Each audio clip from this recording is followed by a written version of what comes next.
누가복음 2장 8절에서 20절 말씀까지 보도록 하겠습니다.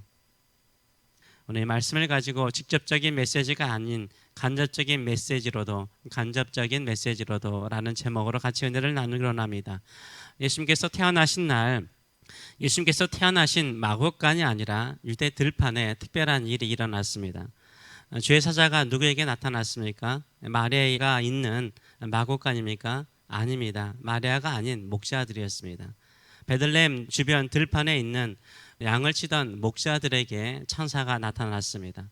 8절과 9절의 말씀을 보게 되면 그 지역의 목자들이 밤에 밖에서 자기 양떼를 지키더니 주의 사자가 곁에 서서 주의 영광이 그들을 두루 비추매 크게 무서워하는지라 라고 말하고 있습니다.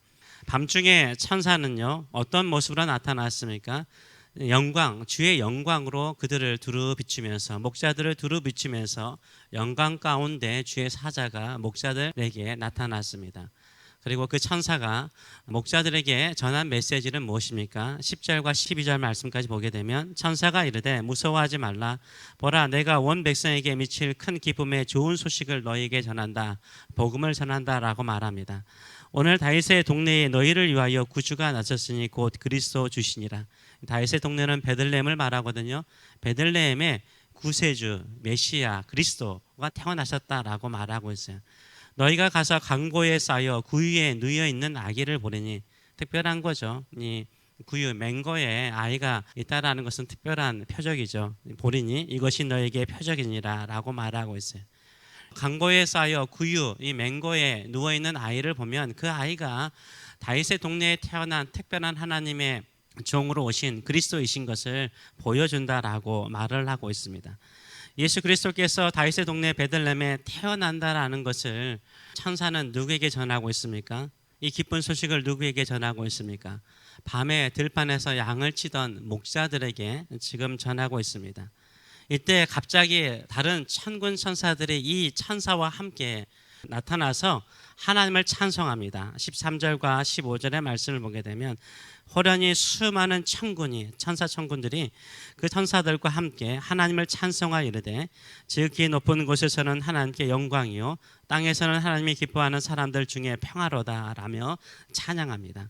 그리고 이 찬양이 끝나고 난 다음에 천사들이 떠나 하늘로 올라갔다라고 표현을 하고 있습니다. 이 천사들의 찬양, 이 웅장한 이 찬양, 지극히 높은 곳에서는 하나님께 영광이요 땅에서는 하나님이 기뻐하시는 사람들 중에 평화로다. 이 영광스러운 찬양을요 누가 들었어요? 이 목자들이 들었어요. 이 영광스러운 찬양을요 목자들이 들었어요. 들판에서 울려 퍼졌던 것입니다. 바로 이 들판에서 울려 퍼졌어요. 마국간이 아니었어요. 예수님이 태어난 마국간에서 이런 천사들이 나타나서 천군 천사들이 아기를 보고요 하나님께 영광을 돌리고 찬양하고 이 땅에 평화가 임하였다라고 찬양하지 않았어요. 들판에서 일어났던 사건인 것을 우리가 알 수 있는 것입니다. 목자들은 이 영광스러운 찬양과 메시지를 듣고 난 다음에 어떻게 합니까? 베들레헴에 들어가서 확인을 하죠. 그리고 마리아와 요셉과 구유에 누인 아기를 보게 됩니다. 그리고 천사가 전한 메시지를 그들에게 전하고 있습니다. 천사는 누구에게 베들레헴 강보에 쌓인 아기가 주 그리스도이심을 말하였습니까? 마리아가 아니죠. 그 주변 사람도 아닙니다. 들판에 양을 치던 목자들이었습니다. 강보에 쌓여 그 위에 누인 아기가 그리스도 메시아이심을 가장 먼저 들은 사람은요 마리아도 아니요 요셉도 아니요 그 주변 사람도 아니라 들판에 있던 목자들이었습니다. 양을 치던 목자들이었어요. 예수님이 태어나신 마국간에 천군 천사들의 찬양이 있었습니까? 이미 말씀드린 것처럼요 들판에서 울려 퍼진 찬양이었습니다. 주의 천사와 함께 그 영광의 빛도요 들판에 있었습니다. 천사가 나타나서 이 아이가 그리스도라고 선언한 것도 마국간이 아니라 들판이었습니다. 목자들에게 전해준 것이었습니다.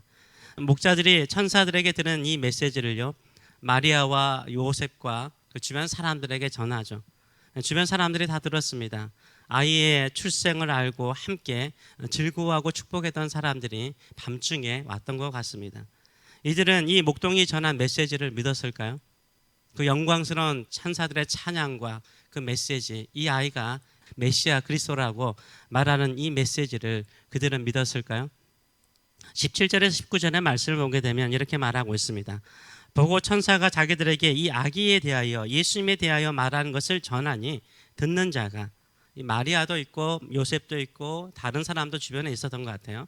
듣는 자가 다 목자들이 그들에게 말한 것을 뭐하게 여겼다? 놀랍게 여기되 마리아는 이 모든 말을 마음에 새기어 생각하니라 라고 말하고 있어요. 자, 이 마리아는 이 모든 말, 이 목자들이 천사들로부터 들었던 이 메시지를 마음에 새기어 두었다라는 말은 마음에 믿었다는 거잖아요. 믿었다는 거잖아요. 그런데 들었던 사람들, 주변에서 들었던 사람들은 여기서 놀랍게 여겼다라고 말하는데, 이 놀랍게 여겼다라는 말이 믿었다는 말이에요, 믿지 않았다는 말이에요? 좀 신비롭고 신기하게 여기지만요, 중요한 건 전치사죠. 벗이라는 전치사가 들어가 있죠. 되라는 말 우리말로 되지만 영어로는 벗이죠. 벗이라는 단어가 들어가 있어요.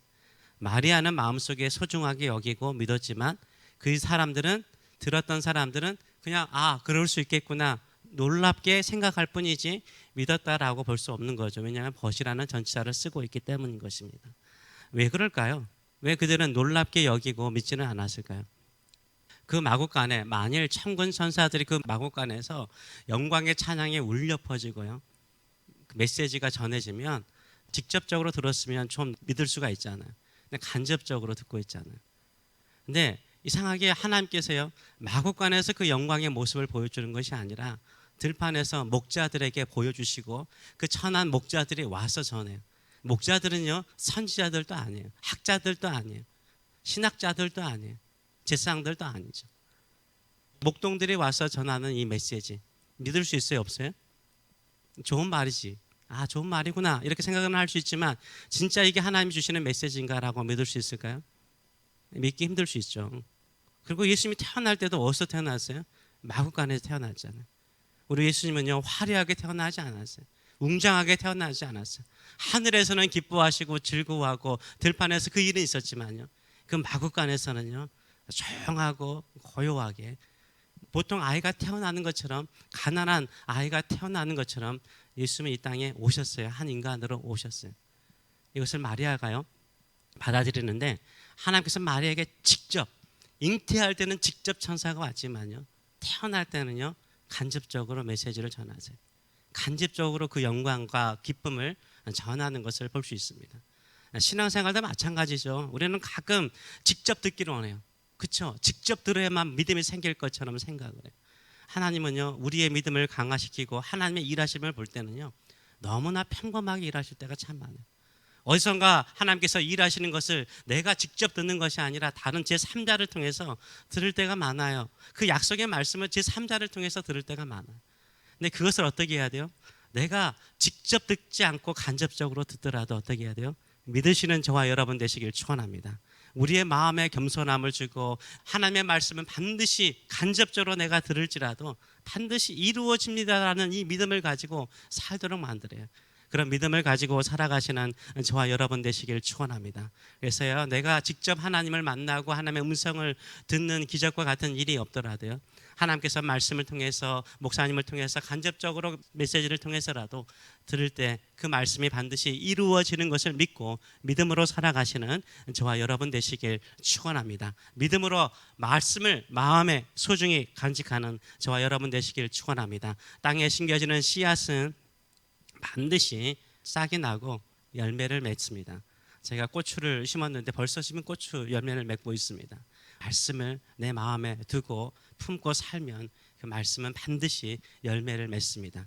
특별히 하나님의 말씀은 생명이 있습니다. 능력이 있습니다. 반드시 이루어지는 말씀인 줄 믿습니다. 이 약속의 말씀 붙들고 살아가시는 저와 여러분 되시길 축원합니다. 기도하겠습니다.